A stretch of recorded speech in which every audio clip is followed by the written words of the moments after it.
నాకు నా తండ్రి ఆశీర్వాదం ఉన్నది కానీ నాకు నా దేవుని ఆశీర్వాదం లేదు. అదే నా తండ్రి అయిన ఇస్సాకు అనుకో, నా తండ్రి ఆశీర్వదించాడు, నా దేవుడు కూడా ఆశీర్వదించాడు. మీకు మాట చెప్పనా, ఇది ఎప్పుడు తెలిసిందో తెలుసా? లాబాను అనే చెరలో నుంచి చాలా శ్రద్ధ, లాబాను అనే చెరలో నుంచి బయటకు వచ్చినప్పుడు యాకోబుకు అర్థమైంది, మన జీవితాల్లో తెలుసా లోకం, మన జీవితాల్లో లాభాన్ని ఏంటో తెలుసా? ఉద్యోగం.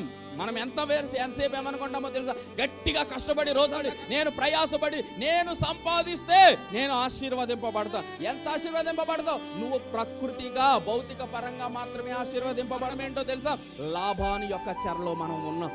లాభాను యొక్క చెరలో నుంచి బయటకు వస్తేనే అసలైన ఆశీర్వాదం అంటే ఏంటో మనకు అర్థమవుతుంది. చాలా జాగ్రత్త, ఇక్కడున్న మనందరికీ లాభాను అనే చెరలో మనం ఉండిపోయాం. ఏంటో తెలుసా? ఉద్యోగం అనే చెర, ఆస్తులనే చెర.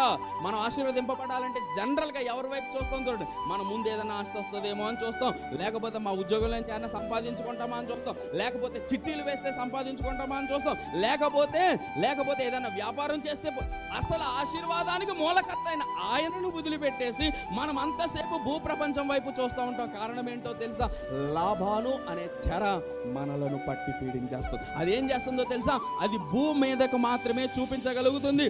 ఆకాశం వైపు మనం కలగబోతున్నాం. ఆకాశం వైపు యాకోబు కన్నులు ఎప్పుడు ఎత్తాడో తెలుసా? లాబాను అనే నుంచి బయటకు వచ్చాడు, తన కళ్ళు ఆకాశం వైపు ఎత్తాడు. హల్లెలూయా.